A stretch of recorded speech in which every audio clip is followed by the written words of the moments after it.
സ്വാമി ശാശ്വതികാനന്ദയെ കൊന്നത് തന്നെയെന്ന് ശിവഗിരി മഠാധിപതി സ്വാമി പ്രകാശാനന്ദ.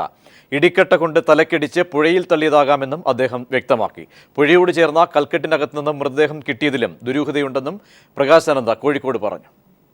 വാസ്തവത്തിൽ ഞാനതിപ്പോൾ പറഞ്ഞാൽ ആരെങ്കിലും ഇടികെട്ടൊക്കെ ഇടിച്ച് അതോടുകൂടി ബോധം കെട്ട് ആറ്റിൽ വീണ് ആയിരിക്കുമെന്നാണ് ഞാൻ വിശ്വസിക്കുന്നത്. ആരുടെയെങ്കിലും പ്രേരണ എന്തോ ഉണ്ട്, അതിനെ എടുത്തോ എന്നിട്ട് ഈ മതിൽക്കെട്ടിൻ്റെ ഇടയിൽ കല്ലിൻ്റെ ഇടയിൽ നിന്നാണ് ഒടുക്കിൽ വെള്ളം കൊണ്ട് അങ്ങോട്ടും ഇങ്ങോട്ടും ഒക്കെ ഓടി ഊന്നി പലയിടത്തും നോക്കിയിട്ട് കാണാൻ ഒടുക്കം കൊണ്ടുവന്ന് എങ്ങനെയോ ഒരു കുത്തുകുത്തിയപ്പം ഈ മതിലിൻ്റെ അടുത്തിരുന്ന കല്ലിൻ്റെ ഇടയിൽ കൊണ്ട് കയറ്റി വെച്ചിരുന്നത്. ആ ശവം അവിടെ വന്ന് കല്ലിൻ്റെ ഇടയിൽ ഇരിക്കേണ്ട ഒരു കാര്യവുമില്ല. കത്ത് വിവാദത്തിൽ ഹൈക്കമാൻഡ് ഇടപെടുന്നു. കേരളത്തിലെത്തുന്ന സോണിയാഗാന്ധി 30-ന് കോട്ടയത്ത് UDF നേതാക്കളുമായി കൂടിക്കാഴ്ച നടത്തും. അതിനിടെ ബ്രേക്കിംഗ് ന്യൂസുകളുടെ അടിസ്ഥാനത്തിൽ അന്വേഷണം നടത്താനാകില്ലെന്ന് കത്ത് വിഷയത്തിൽ മുഖ്യമന്ത്രി പ്രതികരിച്ചു. ഉമ്മൻചാണ്ടിക്കെതിരെയുള്ള രമേശ് ചെന്നിത്തലയുടെ കത്ത് പുറത്തുവന്ന സാഹചര്യത്തിൽ വിഷയം ഗൗരവമായി പരിഗണിക്കാനാണ് AICC നേതൃത്വത്തിന്റെ തീരുമാനം. ഇതിന്റെ ഭാഗമായി AICC അധ്യക്ഷ സോണിയാഗാന്ധി UDFിലെ ഘടകകക്ഷി നേതാക്കളുമായി കൂടിക്കാഴ്ച നടത്തും. മുഖ്യമന്ത്രിക്കെതിരെ ഉയർന്നുവന്ന ആരോപണങ്ങളിൽ ഘടകകക്ഷി നേതാക്കളുടെ നിലപാടറിയുകയാണ് സോണിയയുടെ ലക്ഷ്യം. AICC അധ്യക്ഷ ഘടകകക്ഷി നേതാക്കളുമായി കൂടിക്കാഴ്ച നടത്തുന്ന വിവരം കോട്ടയത്ത് നടത്തിയ വാർത്താ സമ്മേളനത്തിൽ മുഖ്യമന്ത്രി ഉമ്മൻചാണ്ടി തന്നെയാണ് മാധ്യമങ്ങളെ അറിയിച്ചത്. എന്നാൽ സർക്കാരിനെ വിലയിരുത്തേണ്ടത് വ്യക്തികളല്ല, ജനങ്ങളാണെന്ന് ഉമ്മൻചാണ്ടി പറഞ്ഞു. കത്തിന്റെ ഉള്ളടക്കത്തെക്കുറിച്ച് പ്രതികരിക്കാൻ താൻ തയ്യാറല്ല. ബ്രേക്കിംഗ് ന്യൂസുകളുടെ പിന്നാലെ പോകുന്നയാളല്ല താനെന്നും ഉമ്മൻചാണ്ടി പറഞ്ഞു. പിന്നെ അങ്ങനെ ഒരു കത്ത് ഇതുവരെ ഞാൻ കണ്ടിട്ടില്ല. അയച്ചെന്ന് പറഞ്ഞ ആള് നിഷേധിച്ചു. പിന്നെ അന്തരീക്ഷത്തിലുള്ള ഒരു കാര്യത്തിനെ കുറിച്ച് അന്വേഷണം നടത്തി അപ്പം എന്നോട് ചോദിച്ചു, ഇത് ബ്രേക്കിംഗ് ന്യൂസായിട്ട് വന്നു എന്ന് പറഞ്ഞു. ഞാൻ പറഞ്ഞു, ബ്രേക്കിംഗ് ന്യൂസിൻ്റെ പുറകെ പോകുന്ന ഒരാളല്ല ഞാൻ. ബ്രേക്കിംഗ് ന്യൂസിൻ്റെ പുറകെ പോയി എന്തെങ്കിലും ചെയ്തവരെല്ലാം കുരുങ്ങിയിട്ടുണ്ട്. അതുകൊണ്ട് ഞാനതിൽ പോകുന്ന കൂട്ടത്തിലല്ല എന്ന് പറഞ്ഞു. ഒരു ഗവൺമെൻറ്റിനെ ഇരുത്തുന്നത് അത് പിന്നെ ജനങ്ങളാണ്. അത് സ്വന്തമായിട്ട് ആരെങ്കിലും വിലയിരുത്തുന്നത് ശരിയല്ല. അത് പാമ്പാടി RIT എഞ്ചിനീയറിംഗ് കോളേജിന്റെ ജൂബിലി ആഘോഷ ചടങ്ങിൽ പങ്കെടുക്കാനായാണ് സോണിയാഗാന്ധി കേരളത്തിലെത്തുന്നത്. മുഖ്യമന്ത്രി പങ്കെടുക്കുന്ന ചടങ്ങിൽ MP മാത്രമായ സോണിയാഗാന്ധി ഉദ്ഘാടകയാകുന്നതിൽ പ്രോട്ടോകോൾ ലംഘനമില്ലെന്നും മുഖ്യമന്ത്രി വിശദീകരിച്ചു. News bureau, Kottayam. വർഗീയതയും നവ ഉദാരവൽക്കരണ സാമ്പത്തിക നയങ്ങളും ഇടചേർന്ന് സമൂഹത്തിൽ സൃഷ്ടിച്ച പുതിയ വെല്ലുവിളി നേരിടാൻ സംഘടനാ പ്ലീനം പാർട്ടിയെ പ്രാപ്തമാക്കുമെന്ന് CPM general secretary Sitaram Yechury. വ്യത്യസ്ത ജനവിഭാഗങ്ങളെ ഒപ്പം നിർത്താൻ ആവശ്യമായ നിർദ്ദേശങ്ങൾ പ്ലീനം ചർച്ച ചെയ്യും. പശ്ചിമബംഗാളിൽ ജനാധിപത്യത്തെ കശാപ്പ് ചെയ്യുന്ന തൃണമൂൽ കോൺഗ്രസ് സർക്കാരിനെതിരായ പ്രതിഷേധമായി പ്ലീനം മഹാറാലി മാറുമെന്നും യെച്ചൂരി വാർത്താസമ്മേളനത്തിൽ അറിയിച്ചു. And we have a situation where this rabid communalism merges with neoliberal reforms.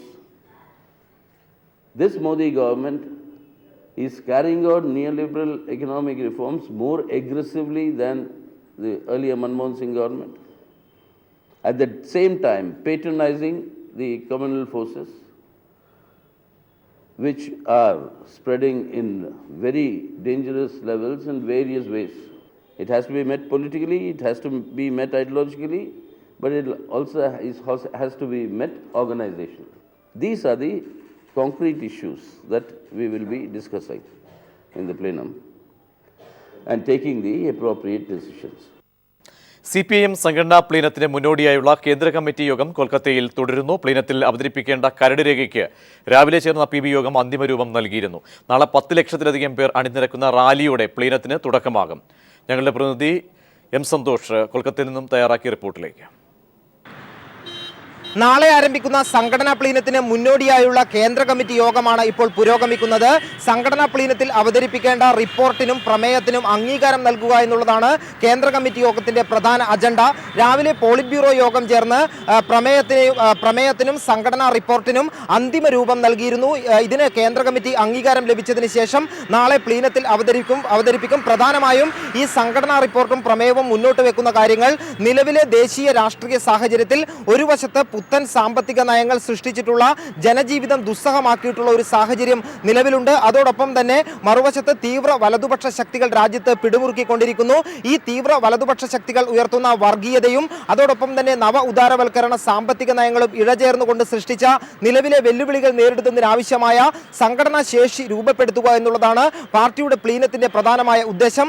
വിവിധ ജനവിഭാഗങ്ങളെ ഒപ്പം നിർത്തിക്കൊണ്ട് പുതിയ പോരാട്ടങ്ങൾക്ക് നേതൃത്വം നൽകുന്നതിനാവശ്യമായ സംഘടനാ ശക്തി വർദ്ധിപ്പിക്കുകയാണ് പ്ലീനം ലക്ഷ്യം വെക്കുന്നത്. അതുകൊണ്ട് തന്നെ നിലവിലെ സംഘടനാ ദൗർബല്യങ്ങൾ എല്ലാം തന്നെ വിശദമായി പരിശോധിച്ചുകൊണ്ട് ആത്മപരിശോധന നടത്തിക്കൊണ്ട് അവ പരിഹരിച്ച് മുന്നോട്ട് പോകുന്നതിനാവശ്യമായ നിർദ്ദേശങ്ങളും അതോടൊപ്പം തന്നെ തൊഴിലാളി വർഗത്തെയും വിദ്യാർത്ഥികളെയും യുവാക്കളെയും എല്ലാം തന്നെ പാർട്ടിക്ക് ഒപ്പം നിർത്തുന്നതിനാവശ്യമായ തീരുമാനങ്ങളുമാണ് പ്ലീനത്തിൽ ഉണ്ടാകുക. നാളെ രാവിലെ കൊൽക്കത്തയിലെ ബ്രിഗേഡ് പരേഡ് മൈതാനത്ത് 10 ലക്ഷം പേർ അണിനിരക്കുന്ന റാലിയോടുകൂടിയാണ് പ്ലീനത്തിന് തുടക്കമാകുക. വൈകുന്നേരം തന്നെ പ്രതിനിധി സമ്മേളനവും ആരംഭിക്കും. പ്രതിനിധി സമ്മേളനത്തിൽ സംഘടനാ റിപ്പോർട്ടും പ്രമേയവും അവതരിപ്പിക്കും. തുടർന്നുള്ള 3 ദിവസങ്ങളിൽ റിപ്പോർട്ടിന്മേലുള്ള ചർച്ചയാണ് നടക്കുക. പാർട്ടി പ്ലീനത്തിൽ പങ്കെടുക്കാനായി കൊൽക്കത്തയിലെത്തിയ കേരള നേതാക്കൾക്ക് വിമാനത്താവളത്തിൽ ഉജ്ജ്വല വരവേൽപ്പ്.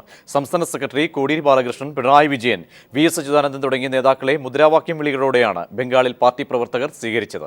സംഘടനാ പ്ലീനം കേരളത്തിലെ പാർട്ടിയെ കൂടുതൽ ശക്തിപ്പെടുത്താൻ സഹായിക്കുമെന്ന് നേതാക്കൾ പ്രതികരിച്ചു. കൊൽക്കത്തയിൽ ചേരുന്ന സംഘടനാ പ്ലീനത്തിൽ 89 പ്രതിനിധികളാണ് കേരളത്തിൽ നിന്നും പങ്കെടുക്കുന്നത്. വെള്ളിയാഴ്ച രാത്രിയോടെ കേരളത്തിൽ നിന്നുള്ള പോളിറ്റ് ബ്യൂറോ കേന്ദ്ര കമ്മിറ്റി അംഗങ്ങൾ കൊൽക്കത്തയിലെത്തി. സുഭാഷ് ചന്ദ്രബോസ് അന്താരാഷ്ട്ര വിമാനത്താവളത്തിൽ ബംഗാളിലെ സഖാക്കൾ നേതാക്കൾക്ക് സ്വീകരണം നൽകി. കൊൽക്കത്ത പ്ലീനം ദേശീയ തലത്തിലും സംസ്ഥാന തലത്തിലും പാർട്ടിക്ക് മുതൽക്കൂട്ടാക്കുമെന്ന് കേരളത്തിൽ നിന്നുള്ള പോളിറ്റ് ബ്യൂറോ കേന്ദ്ര കമ്മിറ്റി അംഗങ്ങൾ അഭിപ്രായപ്പെട്ടു. പിന്നെ സംശയമില്ല, ദേശീയ തലത്തിൽ പാർട്ടിയെ ശക്തിപ്പെടുത്തുന്നതിന് സംഘടനാപരമായും രാഷ്ട്രീയമായും ശക്തിപ്പെടുത്തുന്നതിനുള്ള വ്യക്തമായ രൂപരേഖ തയ്യാറാക്കുന്ന ഒരു പ്ലീനമാണ് നടക്കാൻ പോകുന്നത്.